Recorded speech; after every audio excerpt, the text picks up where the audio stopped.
Dan selalu pakai jaket itu. Puff jacket terus gini.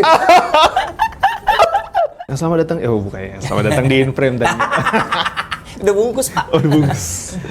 Oke, jadi untuk beberapa promosi di kanal dari Teknik Bioskop nanti akan ada di Instagram, TikTok, dan YouTube juga. Jadi nanti kemungkinan pertanyaannya kita bergilir aja ya. Boleh. Pertama, karena yang ngebuat klik pertama kali dari Christo, entah pitching itu kasih premis, entah ngasih logline atau apa yang klik, oke kita jalan berdua, itu apa Pak? Untuk Tinggal Meninggal. Tinggal Meninggal ini satu premis yang punya wow factor yang banyak banget film yang menarik, tapi ketika dilempar sebagai logline orang nggak langsung tertarik. Yeah. Tinggal Meninggal tuh lu lempar logline aja orang langsung. Jadi ada orangnya awkward, kesepian, ketika bapaknya meninggal semua orang jadi merhatiin dia, terus dia malah jadi mikir siapa lagi yang harus mati. Itu orang langsung, hah gitu. Nah itu tuh nggak semua film bisa kayak gitu, jarang banget gitu. Nah Tinggal Meninggal punya kekuatan itu kan, jadi di awal itu yang bikin kita tergelitik untuk explore lebih jauh gitu. Jadi yang pertama bikin klik ya logline-nya sebenarnya. Oke, jadi pas pitching logline, jadi kayak ya mungkin nggak tahu ya kalau Christo nyiapin deck. Ada sinopsis pendek dulu awalnya, terus abis itu dia bikin sinopsis panjang sama deck buat ngasih lihat moodnya gini, treatmentnya, reference-nya, Break the Fourth Wall itu reference dia Fleabag misalnya gitu, kayak gitu-gitu. Karena kan Break the Fourth Wall juga macem-macem ya treatmentnya gitu. Oke, berarti dari logline ya? Dari logline udah langsung kecantol sih. Sip. Nah, setelah masuk pre-production, seberapa jauh seorang Ernest Prakasa sebagai produser mengulik proses kreatif dari film ini gitu? Ataukah emang dilempar sepenuhnya ke Christo, ataukah memang ada beberapa faktor yang ya dikulik dikit mungkin secara sisi komersil atau sisi apa segala macam gitu? Rasanya sih produser di pre-production kalau skrip udah kita lock misalnya ya, paling akan sangat banyak itu diskusi soal ensemble. Cast gitu. Tapi di luar itu kayak shotnya mau gimana, bajunya mau gimana, interior set-setnya mau gimana, itu rasanya udah ranah prerogatifnya sutradara. Intinya prinsipku sebagai produser seminimal mungkin lah ganggu-ganggu kreatif, karena walaupun sutradara juga gitu, tapi ntar kalau banyak ngatur nanti film imaginary ya jadi seragam, jadi kayak semuanya fingerprint gua, buat apa gitu kan. Jadi sebenarnya mencoba menjaga jarak sejauh mungkin sih gitu. Tapi pasti ada gatal-gatal ya kok? Refleks gitu. Kan kadang-kadang gue ngomong, makanya jadi kalau someday lo kalau datang ke syutingan Imaginary, setup gue tuh ada meja produser di belakang meja sutradara. Jadi gue tetap bisa lihat monitornya director. Memang setupnya begitu, sambil gue laptopan, sambil gue lihat shot ini kayak apa, gambarnya oke. Kadang-kadang ada hal yang kok gini ya? Pasti gue nanya gitu, kenapa gini, terus diskusi. Kalau direkturnya bisa menjelaskan, ini soalnya gini. Oh ya udah gitu. Sering kali sih gue nurut aja gitu. Ada kalanya berdebat lah, tapi jarang banget sampai gue, boleh nggak gue minta shotnya gini tuh, buset, jarang banget sih. Sangat langka sekali terjadi gitu. Sekarang ke Kamawar. Gimana sih rasanya didirect sama seorang Christo? Pastinya ini jadi pengalaman yang seru banget, pengalaman yang baru. Bisa kerja bareng sama Kak Christo sebagai seorang sutradara, terus juga dapat karakter Karin yang sangat berbeda dari biasanya. Karakter yang woke, yang sangat sensitif terhadap isu-isu sosial, mental health, dan sangat mengikuti standar yang yang dikatakan benar gitu. Dan itu jadi pengalaman yang seru banget. Jadi kadang-kadang lagi ngobrol sama Kak Christo kayaknya lucu deh kalau misalkan nanti Karin di adegan yang ini kita tambahin dikit kayak gini gitu. Jadi selalu jadi diskusi yang sangat-sangat seru dan sangat-sangat menyenangkan sih. Ada improvisasi yang sekiranya nyeleneh nggak dari Christo waktu pas kira-kira lainnya boleh nggak sih ditambahin ini? Gitu? Mungkin lebih ke karena ada beberapa tektokan sama Ilham yang kurang lebih menegur. Jadi kita emang usahain buat bikin beda setiap teguran itu sih. Jadi kadang-kadang nyarinya lebih ke sana, kayak misalkan ada yang dari negur kecil sampai negur yang nyentil sampai kata-kata yang dikeluarin Karen ini memang kita discuss bareng-bareng terus gitu sih Kak. Oh, oke. Ribut nggak sama Adit Erwanda? Pas lagi brief misalkan, kayak gini aja dialognya gitu. Kayak berantem gitu kan, karena kita ngeliatnya ya begitulah di filmnya. Di asli kita nggak berantem kok, tapi aman ya? aman. Tapi kayak ada beberapa adegan yang misalkan kayak harus nyentil ke Ardit, yang mukul kecil itu bener-bener gak enak banget. Lebih ke sungkan. Iya, kualat jatuhnya. Karena ada satu yang kelihatan banget Iya, yang di ruang tamu ya, di ruang tengahnya Gema ya. Iya, dan itu makin lama kayaknya makin kenceng deh Kak. Maaf ya Kardit kalau lagi nonton. Iya, karena Bang Arditnya minta nggak apa-apa kenceng aja gitu. Iya, dan itu suaranya tuh beneran. Iya, Gue pas ngedit tuh belum di mixing aja pas offline. Lah, tapi suara beneran ini. Gitu. Ngegas banget lah. Iya. Itu sih yang tadi. Tapi itu usul dia ya. Gestur sentil tuh pasti dia deh yang nyuruh encourage ke lu. Apa Kristo yang nyuruh nyentil? Kak Kristo. Oh, Kristo tapi yang nyentil. sentilnya itu kayak harus keluar pelan gitu kan. Terus memang Kardit mintanya kayak di kuping ya gitu. Terus beberapa kali kayak nggak tepat sasaran gitu loh kok. Jadi kayak nggak apa-apa kenain Oke, gitu. pas kena pas petak gitu ya. Iya, betul. Jadi gue masih offline ini belum di mixing, gue udah nyari berarti ini suara lapangan. Ini sound beneran ini berarti.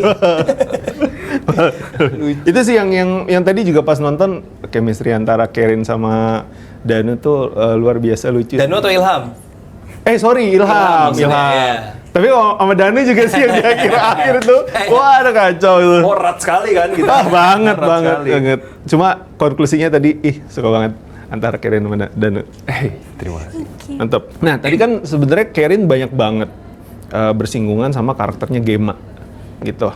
Dan yang bikin challenge untuk berdialog atau berinteraksi dengan karakter Gema tuh apa yang challenge-nya mungkin yang belum pernah ketemu atau kayak mungkin paling memorable? Jadi waktu ketemu karakter Gema itu aku selalu nunjukin sisi tulusnya Karen gitu. Jadi sisi dia benar-benar kelihatan care, dia benar-benar peduli dengan apa yang dihadapin Gema gitu. Tapi di sisi lain dia juga senang ketika dia dapat perhatian kalau orang-orang tuh nganggepnya Karen ini perhatian sama Gema gitu. Jadi itu lumayan sulit gimana caranya benar-benar kelihatan tulus tapi kelihatan di sisi lain seneng kalau dapat perhatian kayak wah Karen care banget ya sama Gema gitu. Tadi juga kita dapat simpatinya sih. Kalau dari aku sendiri pas nontonnya juga kayak yang orang paling terdepan terhadap kondisinya Gema kan di situ Karen duluan ya yang approach ya gitu. Sebenarnya Karen bukan atasan langsung kan ya, Bukan peers atasan, kan? bukan sih. Iya. Bukan atasan.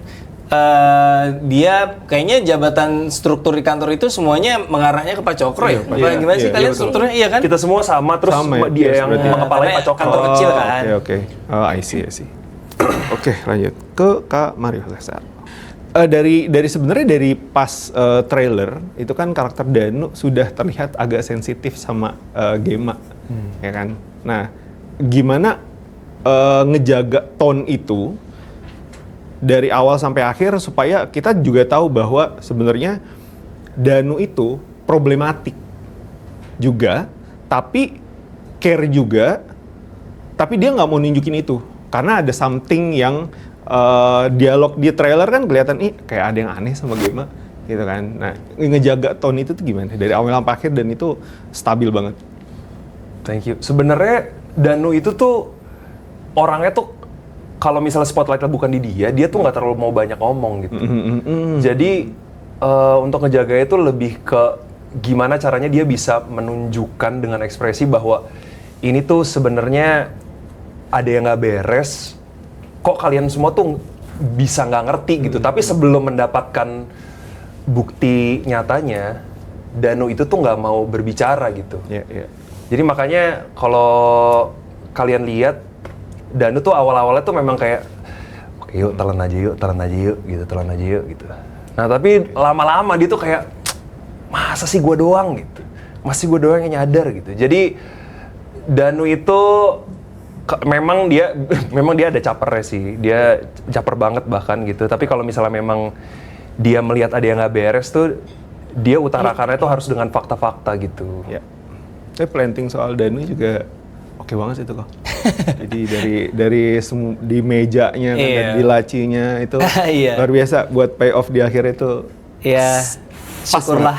Pas banget. Kita berusaha bikin karakter-karakter di kantor ini bukan cuman sekedar objek mengambang di sekitar game aja gitu. Gimana cara mereka punya perannya masing-masing. Ya of course orang akan berpersepsi sesuai dengan pengalaman internalnya mereka ngelihat karakter-karakter ini akan ada yang stand out di persepsi masing-masing penonton. Tapi dari kita sih berusaha untuk menjaga semuanya punya peran yang seimbang satu sama lain gitu. Yes. Nah, kita tahu seorang Mario Cesar itu dekat banget sama ayahnya, sering foto bareng, ya kan? Dan melihat sosok Bema tuh gimana sih yang awal obstacle yang dihadapi oleh Gema kan kehilangan ayahnya. Dan bentuk itu apakah mempengaruhi karakter seorang Danu yang melihat seorang teman kehilangan ayahnya atau gimana? Dari Mario Ya, sendiri dari apa Mario Danu? sendiri, dari Mario sendiri. Kayaknya enggak ya, enggak ngerasa Gema tuh kayak ada hubungannya dengan rasa simpati atau apa gitu sih sebenarnya. Sebenarnya lebih ke ada rasa kasihan karena Gema nih sebenarnya melakukan ini for a reason gitu. Yeah. Jadi ngerasa Gema itu sebenarnya korban gitu. Korban. Memang dia terlihat seperti villain. Yeah. Padahal origin story-nya itu tuh menyakitkan sekali gitu. Jadi lebih ke sana, lebih ke aduh kasihan, miris gitu. Iya. Backstory-nya kuat ya. Ditaruh di awal tuh backstory-nya kuat sekali. Iya. Oke. Balik ke Ernest deh. Ini ngomongin soal original story yang memang jadi tulang punggungnya Imaginary deh, gitu. Nah, kira-kira setelah kita tahu lah industri perfilman Indonesia kan lagi banyak banget gitu kan. Nah, ngejaga marwah untuk original story yang jadi tulang punggungnya Imaginary itu lewat Tinggal Meninggal, kira-kira baik itu dalam proses kreatif atau proses produksi yang udah dijaga sama Ko Ernest tuh seperti apa? Iya, sebenarnya kan itu bukan sesuatu yang secara fanatik kita lakukan. Pokoknya Imaginary harus kalau misalnya mungkin nanti kelak ada satu masa kita lagi nggak punya original story yang menurut kita bagus dan solid, ada naskah adaptasi yang menurut kita menarik, ya never say never sebenarnya ya. Walaupun sampai saat ini belum pernah terjadi gitu. Cuman kan itu salah satu salah satu hal yang buat gue pribadi sama Dipa, partner gue tuh sesuatu yang keep us excited gitu. Kita punya sesuatu yang mau kita perjuangkan. Jadi kayak ada crusade-nya, ada unsur yang pengen ngasih lihat bisa kok original story, bisa kok gitu. Dan kita pengen ngebuktiin itu berkali-kali gitu. Original story bisa naik ke permukaan dan jadi sesuatu. Jadi selama kita masih bisa pasti akan kita lakukan terus gitu. Bahkan dua project yang kita rencanakan ke depan ini juga untuk tahun depan pun juga dua-duanya juga again original story semua gitu. Selama kita masih bisa nemu original story yang buat kita layak diproduksi dan akan membawa sesuatu yang menarik buat penonton, kita akan lakukan terus. Tapi ya kita lihat tiba-tiba suruh ngadaptasi apa gitu, kisah hidup Mawar Diong gitu dari kampung di Medan terus ikut Miss Celebrity terus sekarang jadi siapa tahu gitu. Bisa memanggil meteor gitu. Meteor ya tadi. Itu. Memenuhi ekspektasi dari seorang Ernest Prakasa untuk film ini. Ekspektasi yang ya nggak usah dijelasin juga nggak apa-apa ya. Sebenarnya melebihi ekspektasi karena ini kan film pertama ya. Maksudnya kan sepanjang karir gue dari 2015 bikin film pertama, terus bersama dengan teman-teman menyaksikan film pertamanya Muat Kliaco, film pertamanya Benny Dion, film pertamanya Ari Kriting yang mungkin lo juga tahu film-filmnya. Terus ngelihat ini, this is on a different level gitu. Kayak Tinggal Meninggal doesn't look like a debut untuk seorang filmmaker yang baru pertama kali bikin film gitu. Jadi sangat di atas ekspektasi sih jujur gitu. Oke. Pantas kita juga yang nonton juga happy bener. Nggak ngerasain sebagai itu directional debut sih. Iya. Karena kayak yang mateng gitu ya. Eksekusinya juga mateng.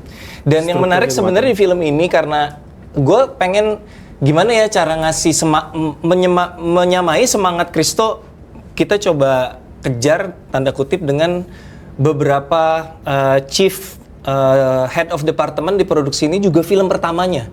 Oh, Jadi bahkan yang sekrusial artistik itu di film pertama, kostum itu film pertama juga. Tapi kalau DP itu DP-nya yang di Lawrence jatuh cinta seperti film-film dan sore. Tapi kalau ada beberapa Astrada itu pertama kali dia jadi first assistant director. Jadi kita coba untuk menyamai spiritnya Christo yang sangat mau menunjukkan sesuatu gitu, bergelora banget gitu. Coba kita tandemkan dengan orang-orang yang juga have something to prove gitu. Lanjut ke Kamawar. Kalau Gema ternyata menjadi teman hidupnya Karin. Kaget, saya tidak menyangkakan kesana. Kalau Gema menjadi teman hidupnya Karin. Seberapa jauh kira-kira pernikahan mereka akan melangkah? Aduh lucu banget nih. Kayak cerai H-1 ya? Belum Pak, belum ya, belum. Mana tuh Amin satu cerai? Iya. Aku jujur Kebayang nggak nggak? tahu. Aku nggak kebayang kalau mereka punya hubungan lebih dari teman sih. Maksudnya kayak sampai menjadi teman hidup, aku nggak kebayang sih. Soalnya beruntung untuk Gemanya nggak baper kan ya? Nggak ada dia- baperan kan di situ kan? Cuma memang butuh Iya. butuh pelukan. Iya. Nggak kebayang, Jauh. nggak kebayang ya. Speechless dia ditanya begitu. Iya, bayanginnya ya, Mawar Speechless ya. dia ditanya begitu. Iya, soalnya emang bener Nggak kan siap. di trailer juga ya mungkin ada beberapa interaksi yang intens dengan teman kantornya, cuma ternyata pas di film benar terbukti bahwa yang paling menyentuh dari dasar Physical hatinya, contact-nya physical gitu contact ya. segala macem, Karin kan situ. Makanya pertanyaan itu muncul, ini kayak misalkan mereka berdua jadian gimana ya ceritanya ya? Oke, menurut lu Mas, Cass tinggal meninggal, karakternya di sana cocoknya siapa sama siapa? Yang pacaran? Karakter bukan case kali. Karakter ya? Karakter ya? Ilham Karin sih. Ilham Karin. Iya, Ilham Naya nggak sih? Kocak pasti ke rumah Ilham Naya tangga. kocak sih. Itu udah kocak. Cuma kalau Ilham Neri kan kadang apa ya, love hate relationship gitu loh. Oke. Jadi kayak lu begini. Jadi Oke. akhirnya ternyata jadi klop gitu kan. Cuma Oke. Ilham Naya oke sih. Oh Ilham Boah kayak tadi ada karakter yang Kimberly Washington. Itu rese banget sih, Kimberly Washington. Itu karakter yang satunya udah bener ya. Namanya bener Kimberly Washington. Oh ini Boah. Kacau. Pantes ya. Balik lagi ke Mario. Kalau Omara bisa terpilih dari Christo itu karena menghisap lemon, bagaimana dengan Mario Cesar? Ngisep duren apa? Itu yang lo ngisep. Iya, trotoar waktu itu masalah saya lagi Ngisep trotoar Tamrin situ. Christo, kalau ini kata Christo ya. Iya. Christo waktu itu Christo tuh nonton beberapa konten gua. Dan dia memang suka beberapa konten gue yang kayak Impersonate. kayak impersonate anak-anak gaul gitulah. Nah, Danu itu kan orangnya gaul. Walaupun ngomongnya nggak kayak konten gue yang kayak cuy, oh gila sih menurut gue nggak kayak gitu kan. Iya. Nah, Krista tuh katanya ngelihat konten-konten gue dari situ dan gue tuh suka impersonate orang-orang yang kayak orang-orang gaul yang kayak sombong. Lihat nih gue punya ini, gue suka impersonate orang baru balik dari Jepang, terus dia kayak ngomong bahasa Jepang mulu, terus kayak keceplosan, sorry gue kebiasaan. Iya. Kayaknya kata Krista sih dia melihat dari situ, dan juga setelah kita ngobrol-ngobrol, dia juga bisa melihat kayak Kedanuan gue. Dalam arti bukan gue tiba-tiba nunjukin nih gue habis dari Thailand nih, nggak gitu. Tapi lebih ke dia tuh bisa melihat ke-awkwardan gue. Kalau misalnya gue bercanda atau ngomong something yang sebenarnya nggak terjadi gitu. Jadi Danu itu orangnya kalau misalnya dia lagi mau membuktikan sesuatu, dia itu tuh agak awkward gitu. Kayak berharap semua orang tuh percaya sama dia gitu. Nah, katanya Krista tuh melihat itu di gua, tapi gua nggak tahu kapan, soalnya kayak gua nggak pernah berbohong sama dia gitu. Jadi gua kayak dari gestur-gestur atau apalah gitu. Nggak tahu ngeliat konten yang mana gitu ya? Nggak tahu. Kliknya gitu ya? Tapi mostly dari konten sih. Oke. Gitu. Nah, karena terkait konten, boleh dong impersonate Ernest Prakasa sama Mawar Deong? Satu kalimat aja. Susah banget. Saya termasuk tidak punya ciri, kalau ngomong biasa aja gimana niruinnya. Tapi nggak tahu deh. Gini. Coba. Awareness. Ya. Di set dong. gini.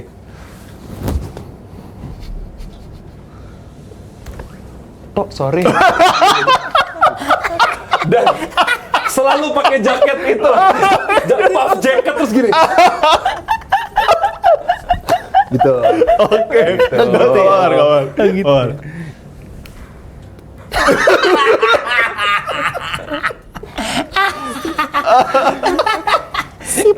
Power kalau udah drain social battery-nya modal senyum dong. Gitu. Terus kalau lagi diem gini, kita panggil aja, kita belum nanya, mau? Yap. Oh enggak. Kayak psycho ya? Kayak psycho ya? Kayak menyembunyikan sesuatu ya. Kayak psycho ya? Ya, gitu. Kayak habis ketahuan ngapain. Gitu. Aduh. Oke, closing terakhir. Oke. Halo, saya Eros Prakasa. Saya Mardiong. Saya Mario Kaisar. Dan kita dari film Tinggal Meninggal. Jangan lupa film kita bakalan tayang di seluruh bioskop di Indonesia mulai tanggal 14 Agustus. Terima kasih banyak. Thank you. Terima kasih, Mas. Noe.